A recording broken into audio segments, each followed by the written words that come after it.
The desperate hour colony administrator, Zara Hendricks, pressed her palm against the reinforced window of the command center, watching the void-born ships circle overhead like massive predators. The mining colony of Nexus 7 had been under siege for 72 hours, and help was nowhere in sight. 50,000 souls from 12 different species called this frontier world home, and now they were all trapped like insects under glass. "Any word from the Galactic Alliance?"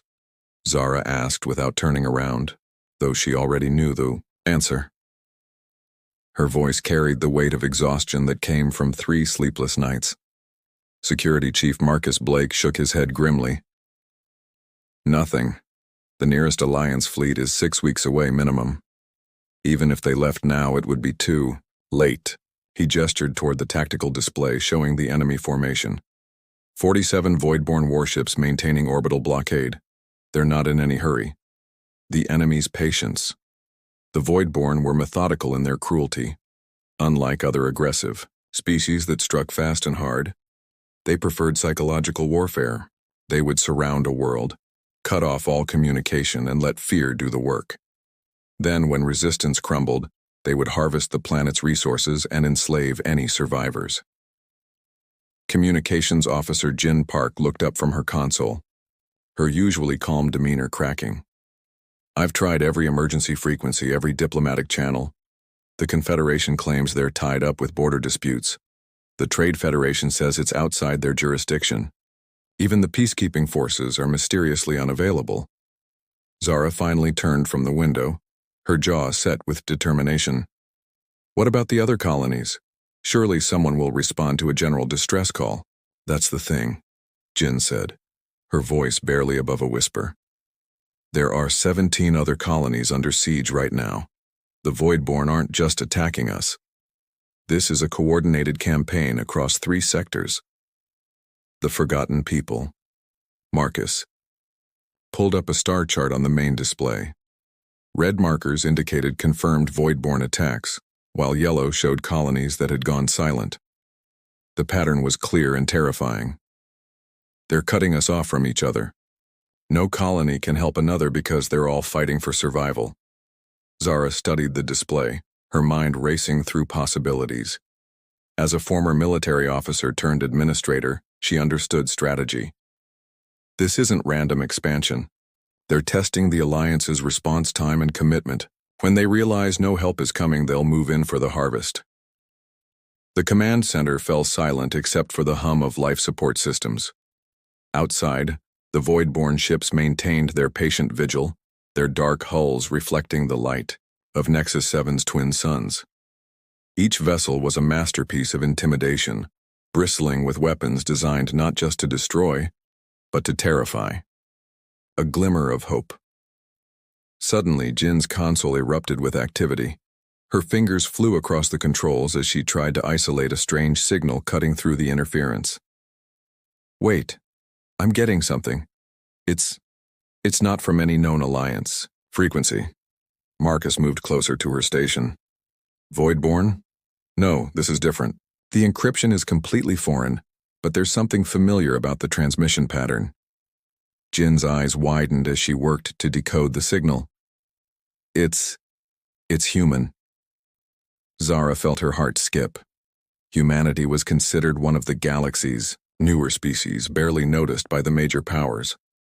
They had a few small colonies and a modest merchant fleet, but no significant military presence. Most galactic citizens viewed humans as harmless newcomers, too weak to matter in the grand scheme of things. "That's impossible," Marcus said. "Humans don't have ships in this sector. Their closest colony is months away." Jin's hands trembled as she fine-tuned the signal. Through the static, a clear voice emerged, speaking in crisp, professional tones. "Nexus 7 Colony. This is Fleet Commander Diana Cross of the Earth Defense Corps. We've received your distress call. Hold your position, the cavalry is coming." The 3 officers stared at each other in stunned silence. Earth Defense Corps? None of them had ever heard of such an organization. According to all galactic records, humanity barely had enough ships to protect their own small territory, let alone mount rescue operations across multiple sectors. But as they watched through the command center's viewport, Space itself began to shimmer above their world, and something impossible started to emerge from the darkness between stars.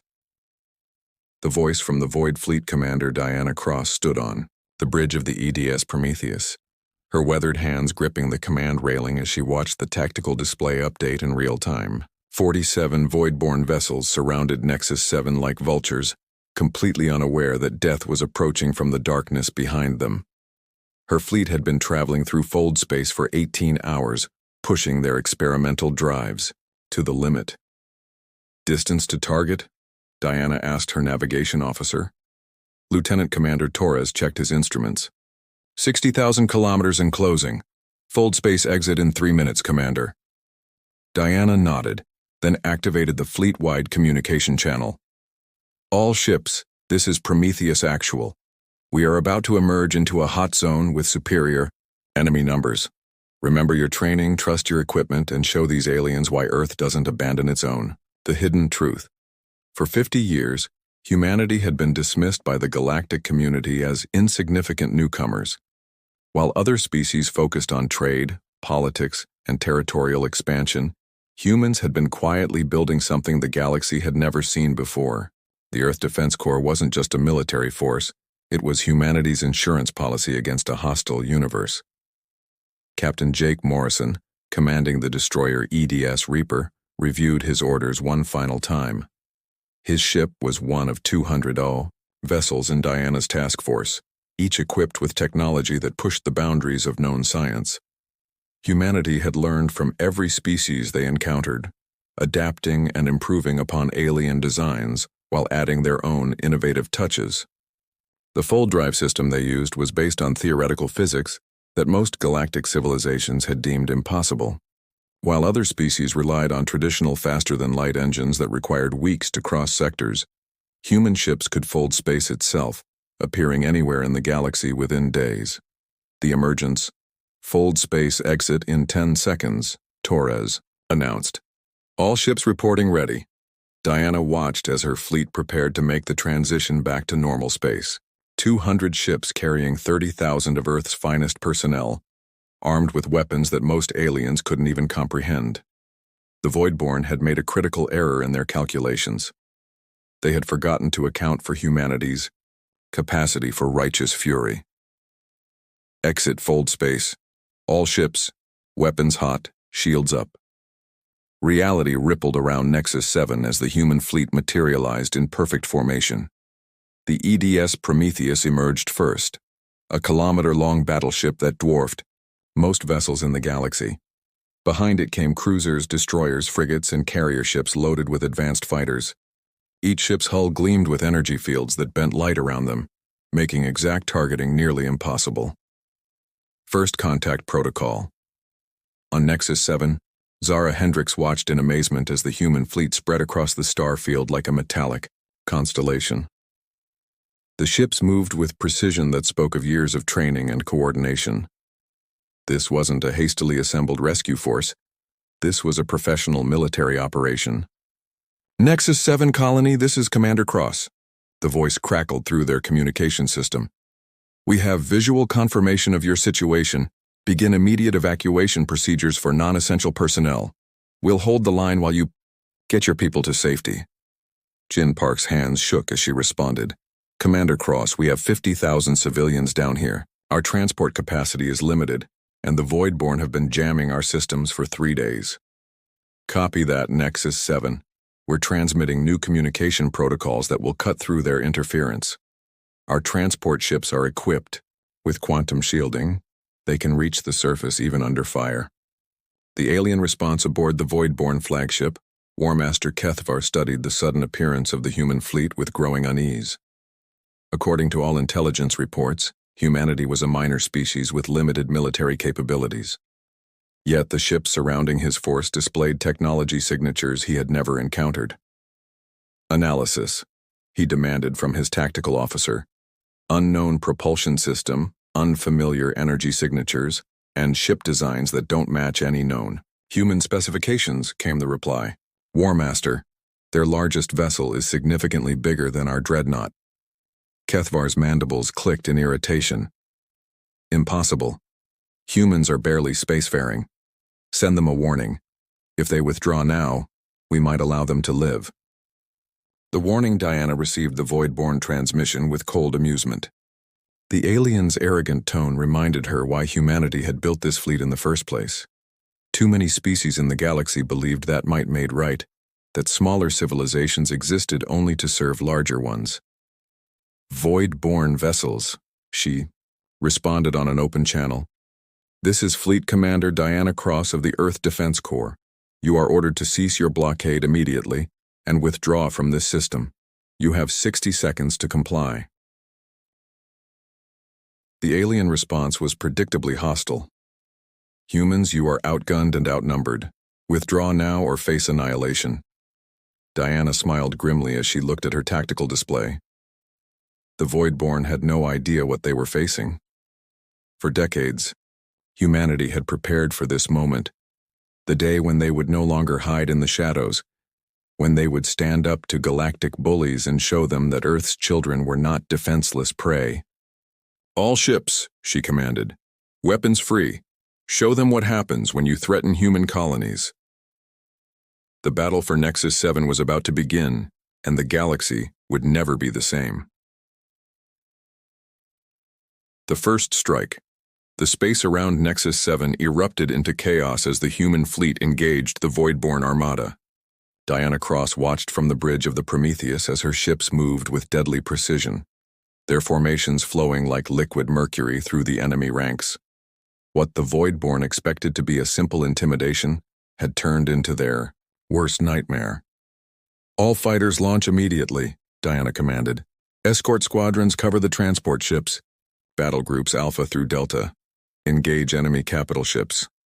Show them what Earth engineering can do." Captain Morrison aboard the Reaper led the first wave of attacks. His destroyer's experimental plasma cannons charged with energy that made the ship's hull glow like a miniature star. The Voidborn had never seen weapons like these.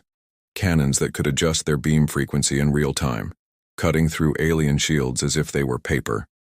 Technological superiority. The human fighters that poured from the carrier ships were unlike anything in the galaxy.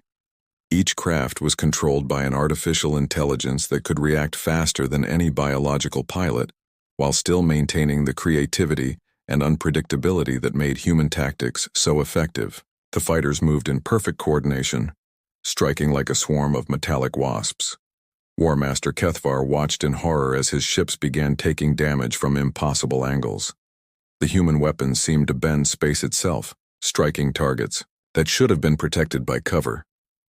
His tactical officer's voice trembled with confusion as he reported the battle's progress. "War Master, their smaller ships are phasing through our defensive formations. Our targeting systems cannot lock onto them consistently. They appear to be using some form of dimensional manipulation." Kethavar's confidence began to crack. "How many ships are we facing?" "Sensors indicate approximately 200 vessels, but their true capabilities far exceed their numbers. Each human ship appears to have the firepower of 3 equivalent Voidborn vessels." The rescue operation, while the main fleet engaged the enemy armada, specialized human transport ships began their descent to Nexus 7's surface.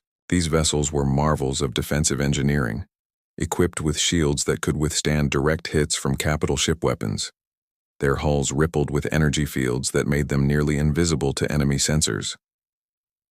Zara Hendricks coordinated the evacuation from the colony's command center, amazed at the efficiency of the human operation. "Jin, how are they maintaining communications through all this interference?" "Their ships are using quantum entanglement for communication," Jin replied, her voice filled with awe. "The signal can't be jammed because it doesn't travel through normal space. It's instantaneous across any distance." Marcus Blake watched the tactical display as human forces carved through the Voidborn fleet like a knife through flesh. Where did they get this technology?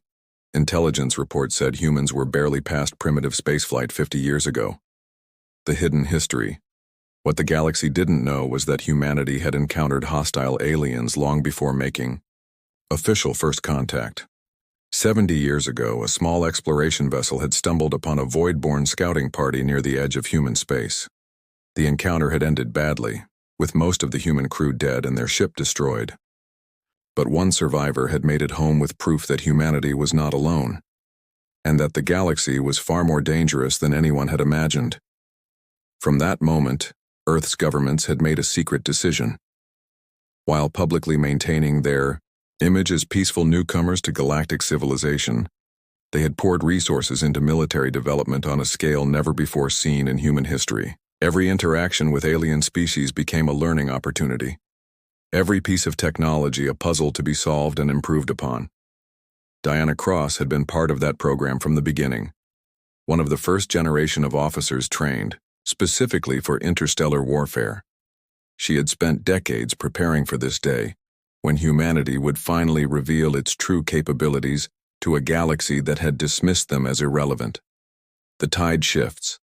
The battle's momentum began to shift, decisively in humanity's favor. Void-born ships that had seemed invincible just hours before were now burning wrecks drifting through space. The aliens' traditional tactics of intimidation and overwhelming force meant nothing against an enemy that had studied their methods for decades and developed specific counters for each weakness. Captain Morrison's destroyer executed a perfect flanking maneuver, appearing behind a void-born cruiser through a microfold jump that lasted only seconds. His plasma cannons tore through the enemy ship's reactor core, causing a chain reaction that lit up the night sky above Nexus 7. "Target destroyed," Morrison reported with grim satisfaction. These aliens picked the wrong species to bully. On the colony's surface, civilians of dozen different species watched in amazement as human transport ships landed in perfect formation, their crews moving with military precision to load evacuees. The humans treated every alien life as precious, regardless of species or social status. The enemy's realization War Master Kethvar finally understood the magnitude of his error. The humans weren't just another minor species to be crushed beneath void-born might. They were something far more dangerous, a civilization that had been hiding its true strength while quietly preparing for war. "Signal the fleet," he commanded with growing desperation. "Full retreat. We cannot win this engagement." But Diana Cross had anticipated this moment. Her ships had positioned themselves to cut off every escape route, turning the star system into a trap. The Voidborn had come to Nexus 7 expecting easy prey, but instead they had found apex predators. "This is Commander Cross to all Voidborn vessels," she broadcast on all frequencies. "Your reign of terror ends today. Surrender now, and your crews will be treated according to galactic law. Continue fighting and face the consequences." The response was a desperate barrage of weapons fire as the remaining Voidborn ships tried to break through the human lines. But humanity's technological advantage was too great, their tactics too refined, their determination too absolute. The battle for Nexus 7 was nearly over, and the galaxy was about to learn that humanity was no longer content to remain in the shadows. The final Gambit War Master, Kethvar's flagship, shuddered under the relentless assault of human weapons. Half his fleet was already destroyed or disabled, their hulks drifting like broken monuments to void-born arrogance. The remaining ships clustered around his dreadnought in a desperate defensive formation, but even Kethvar knew it was hopeless. These humans fought with a cold efficiency that spoke of decades of preparation and an absolute refusal to accept defeat. "War Master, the humans are jamming our fold space drives," his navigator reported with barely controlled panic. "We cannot retreat." Kethvar's compound eyes focused on the tactical display, watching as human ships executed maneuvers that should have been impossible. Their vessels moved like they were extensions of a single mind, each action perfectly coordinated with the others. It was unlike any military doctrine he had ever encountered. The human way of war. Diana Cross observed the battle from the Prometheus with the calm focus of a master strategist. This engagement wasn't just about saving Nexus 7. It was about sending a message to every aggressive species in the galaxy. Humanity would no longer tolerate the bullying of innocent civilizations. "Admiral Rodriguez, deploy the pacification protocol," she ordered through secure channels. Admiral Elena Rodriguez, commanding the heavy cruiser squadron, acknowledged the order with grim satisfaction. The pacification protocol was humanity's answer to species that refuse to acknowledge the rights of others. Instead of simply destroying enemy ships, it systematically disabled them, leaving their crews alive but completely helpless. The human ships began deploying specialized weapons that targeted specific systems rather than hull integrity. Ion cannons disabled enemy engines, while electromagnetic pulse generators shut down weapon systems. Neural disruptors interfered with void-borne nervous systems, leaving them conscious but unable to coordinate effective resistance. Unconventional tactics. Captain Morrison's destroyer demonstrated another uniquely human innovation. Instead of engaging the enemy directly, his ship began deploying thousands of microscopic drones that attached themselves to void-borne hulls. These nanobots worked their way through alien armor, systematically shutting down critical systems from the inside. "It's like watching surgeons at work," observed Lieutenant Torres from the Prometheus bridge. "They're not just destroying the enemy ships, they're dissecting them." The Void-born had never encountered warfare like this. Their military philosophy was based on overwhelming force and intimidation, concepts that meant nothing against an enemy that had studied their weaknesses for decades. Every Void-born tactic had a human counter. Every weapon system had been analyzed and defeated before the battle even began. The civilian perspective. On Nexus 7's surface, the evacuation proceeded with remarkable efficiency. Zara Hendricks watched as human soldiers moved through the colony, helping civilians of every species reach the transport ships. These weren't conquerors or opportunists. They were genuine rescuers who treated every life as equally valuable. "I've never seen anything like this," Marcus Blake murmured as he watched a human medic treating a wounded Altarian diplomat. "They're not even asking for payment or territorial concessions, they're just helping." Jin Park monitored the communications traffic between human ships, amazed at the complexity of their coordination.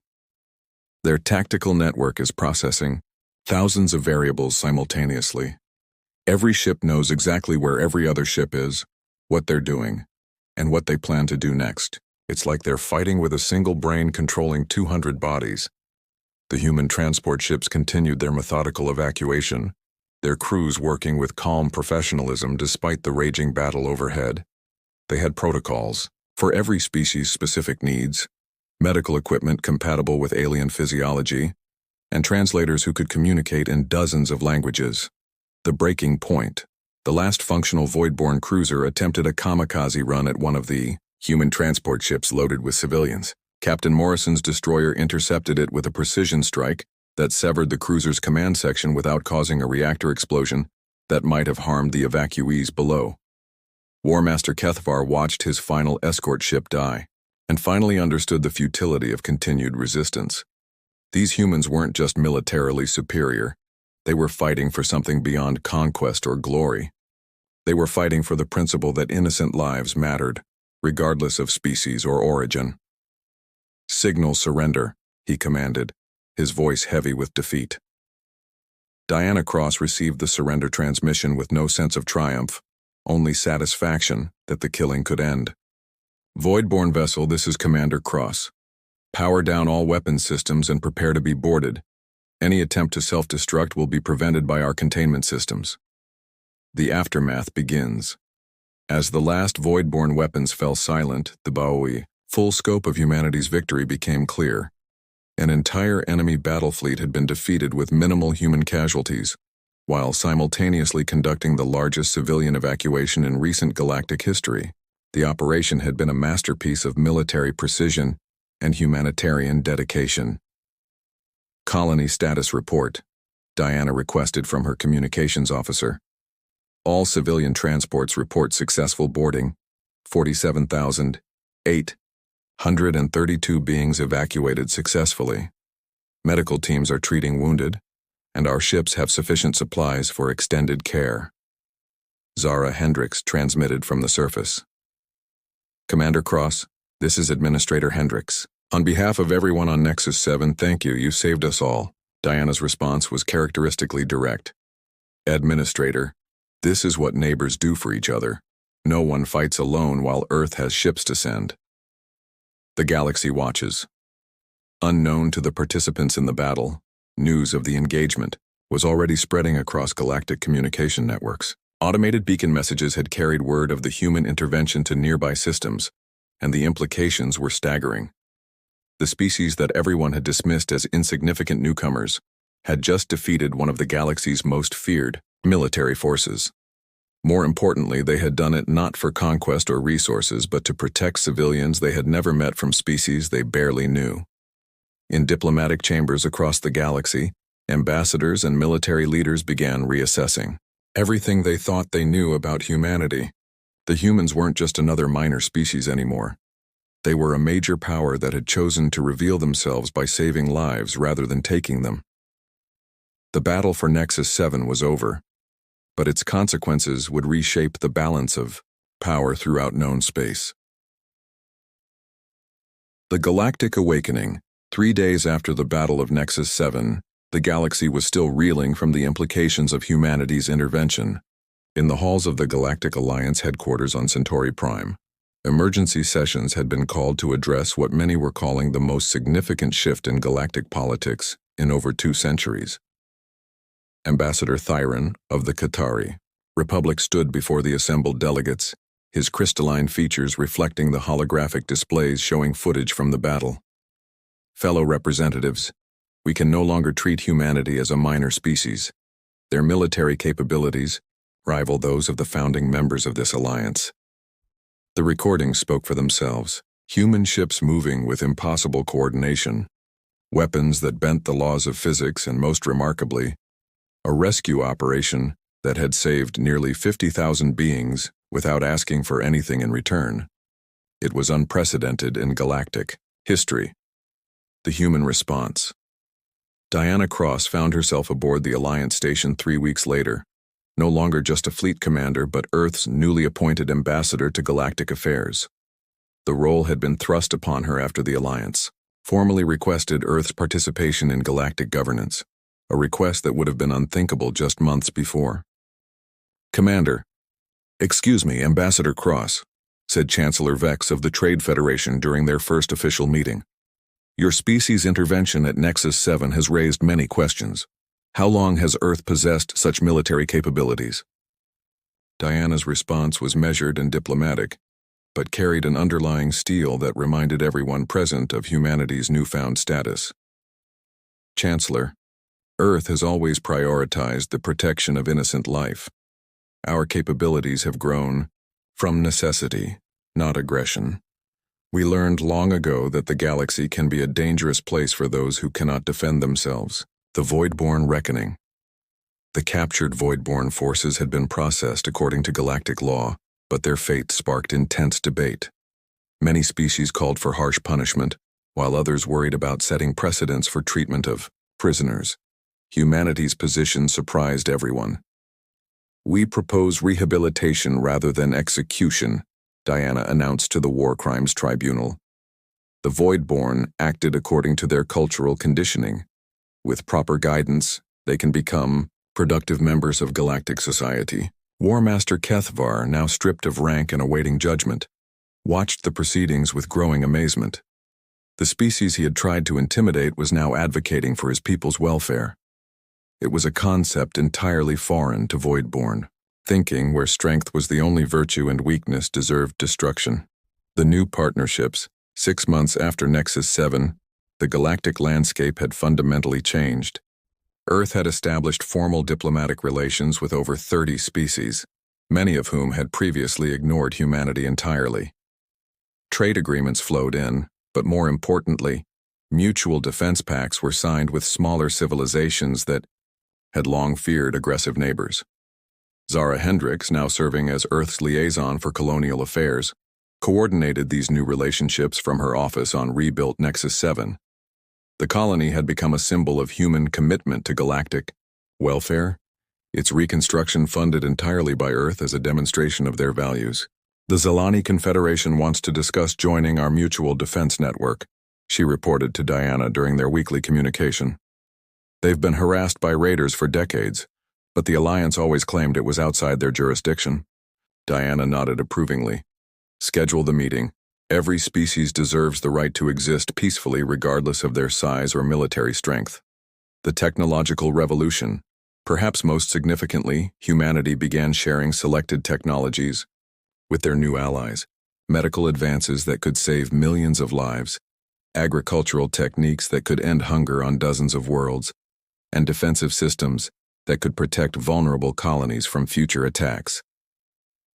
Dr. Nathan Pierce, Earth's chief scientific advisor, addressed the Galactic Science Council with characteristic human directness.